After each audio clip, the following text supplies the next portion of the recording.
need to figure out what happened that stopped them from getting to the number line part. So is it something up here that they don't maybe understand? Because look how they wrote the inequalities. Right. So there's an inconsistency right here in how they're writing their inequalities. What you got? I have seen this, someone is teaching this in this school system somewhere, because all of my pre-cal students wrote the inequality backwards. Yeah, they're writing it backwards. And all of my pre-cal students have write the inequality backwards. Yeah, because I don't think they understand like how this is actually read. I think from when I look at it, What they did is true, but it's outside the standard norm. So right now they're writing 6 is greater than or equal to x, which is greater than or equal to -1. Right. Normally we put the lesser value to on the the left left. side as we read it. Right. That's So legally not wrong, but that's not the norm. To right, do. it's not the norm to do. Right, It's not right, wrong. right, It's right. just not what you Not the normally norm, see. not And you, the right. and you will not what see we this accept as convention on a test. mathematical things all over the world. Right. You won't Yeah. see this type of convention on a test. It would be the other way around every single time. Yeah. Yeah. They won't write it like that on a test. Mathematicians don't accept it. Right. So the misconceptions that we take from here, I'm trying to pick two because we talked about it a lot. Okay. The ones that we can work on immediately is notation, being Yeah, mathematically precise, Uh-huh. and how we write our numbers. Knowing how to read it so Okay. you can know how to So write let's it. all write that down. The first Precise thing and is accurate. writing. So how can we fix that? Is that like a whole class we teach, or can we get in?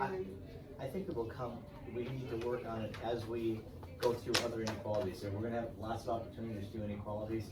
It's something we can hit and highlight as we do other inequalities. I don't think it's gotta be a specific teach time at this point in time. I think we're gonna have other opportunities to do inequalities. Yeah, I'll add on that one. What we can do is, like, whenever we get at inequalities, as a teacher, we'll focus on it. We'll intentionally write that way and then say what students are thinking on that one. And then it will take another 1 or 2 minutes extra time on that lesson, but that will help the students to focus on it. Right.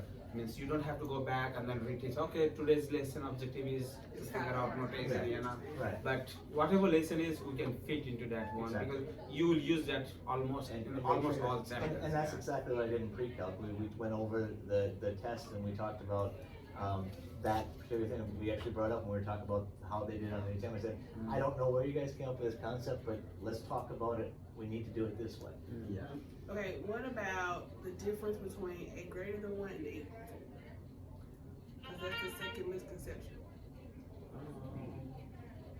That one is included in A. That's gonna have to be a corrective instruction. We're gonna have to look at that as an individual basis, Yeah. I think, and kind of pull them out when we're doing factoring of polynomials maybe.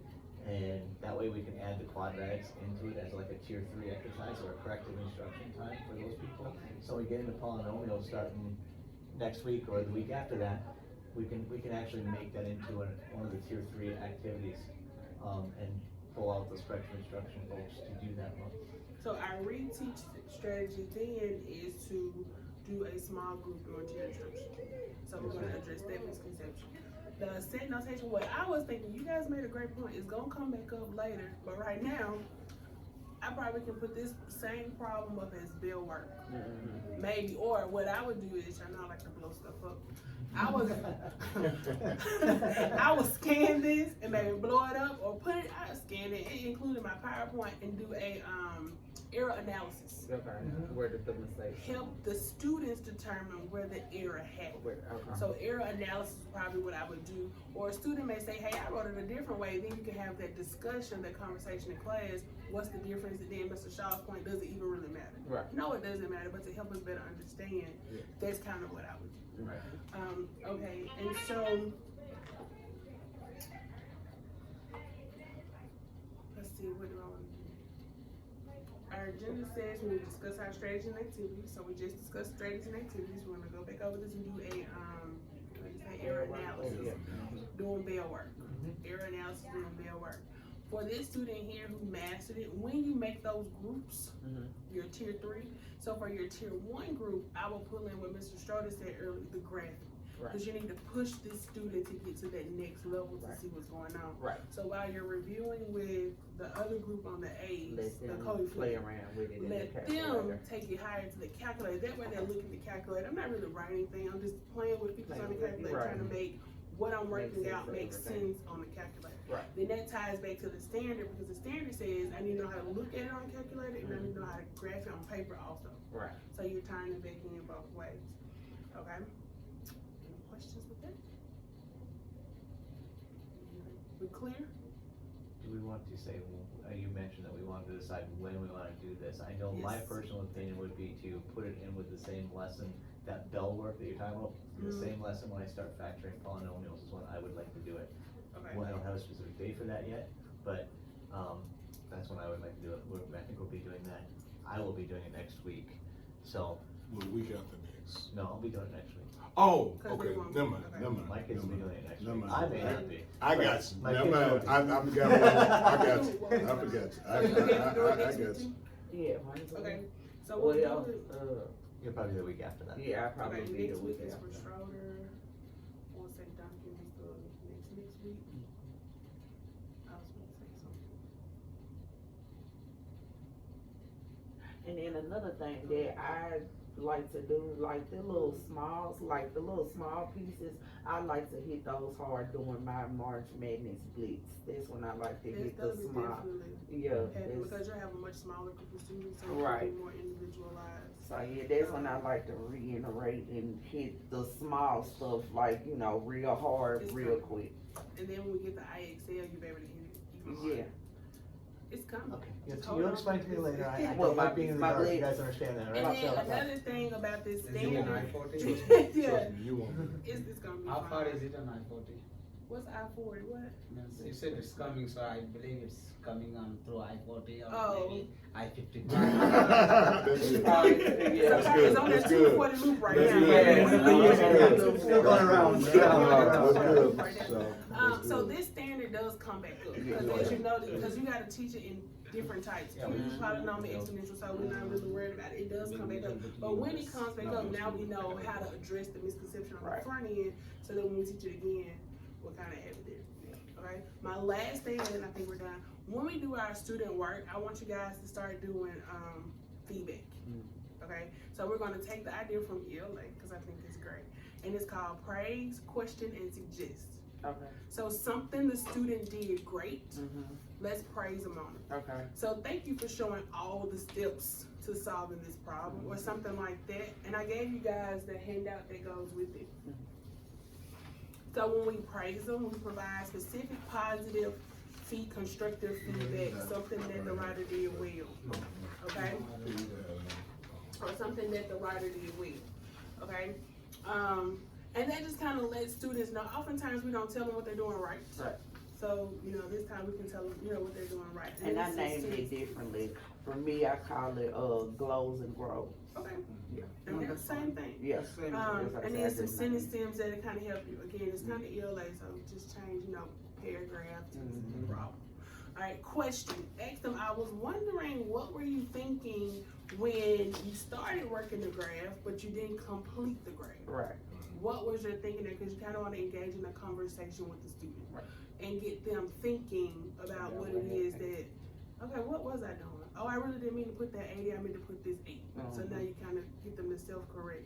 And then a suggestion, maybe next time, Try blah, blah, blah. yeah, try it this way. Or, you know, try working this out in pencil and not pen. I mean, that's pretty fun there. But again, sentence stems are here to kind of help guide your thinking. So we have these sticky notes, which are the big ones with the lines on it. So I didn't like to write on students' papers. I will write my suggestions on like a sticky note and then stick it on the paper. Or it's also effective if you're doing like your small group instruction and you see students doing something, you can kind of write them a note, slide it on their desk, and then you can keep it. Write them a question, have them think about it, and come back, hey, did you get a chance to answer my question I just asked? And then just kind of help them do it. So when we submit our student work on Mondays, okay, thank you. Include your sticky note.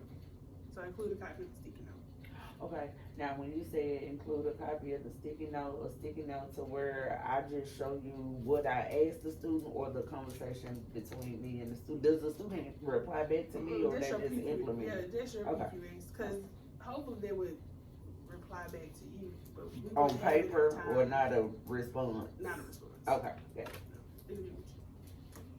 Okay, questions? Yes, I like that. I think that is practically not possible for me, in the sense, because maybe I misunderstood the word. So if I don't note on that one, and then I take a copy of this one, it won't be hard for me to like relate which feedback goes to which one or what. It's based on student, so I don't. Because I like to write on the same place where, just for You- example, If you What decide is not, That's a preference. if you don't wanna use a sticky note, Yeah. you don't have to, nobody's forcing you to do a sticky note. Yeah, you for can write on example, the let me paper. see like, okay, how did you get this? But if you ask me that question, how did you get this? I won't know what you're talking about. So more specifically, you could say, Okay, that may not be the right feedback, but see, Right. I mean, I'm writing like not enough word, again, but I wrote some word like in one or two students, like, and so when you write your questions, I want you to think about how is this question going to help the student think about my thinking? okay, Because if you write a question, not enough work, well, maybe I didn't know the work to even put on the paper. Right. okay, Maybe that's all the work that I can do. So when you say not enough, I'm not sure as a Okay. student what you would be talking about. okay. But writing it on the paper Let is me fine. see, did I took that picture or not? Whether I was like very much specific, I believe that was very much specific, I want to show that, but I don't think I took that picture, okay? Sorry about that, but maybe next time I'll try to take that.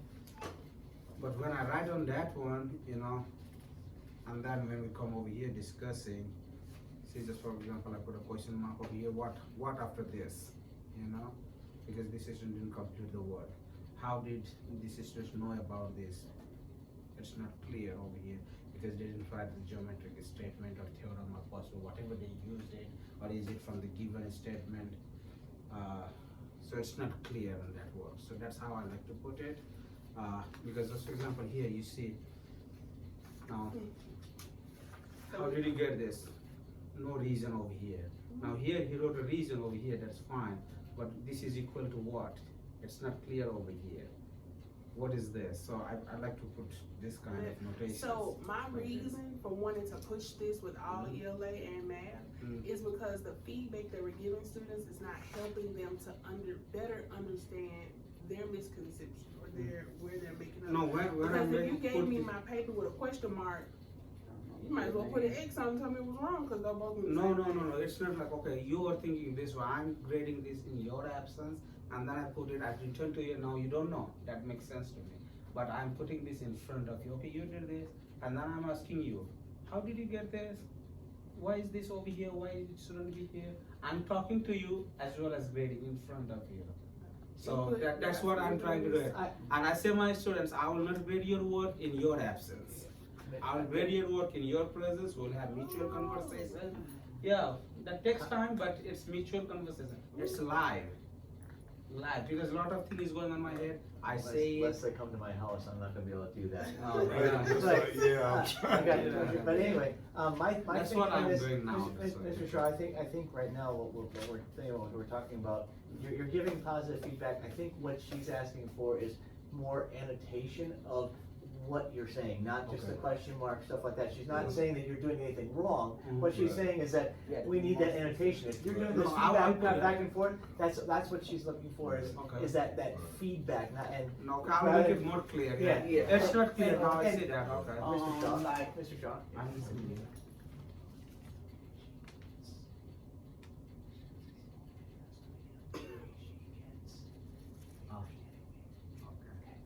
You got it? You ready? Okay. Alright. Me too. Stop. Good? Okay.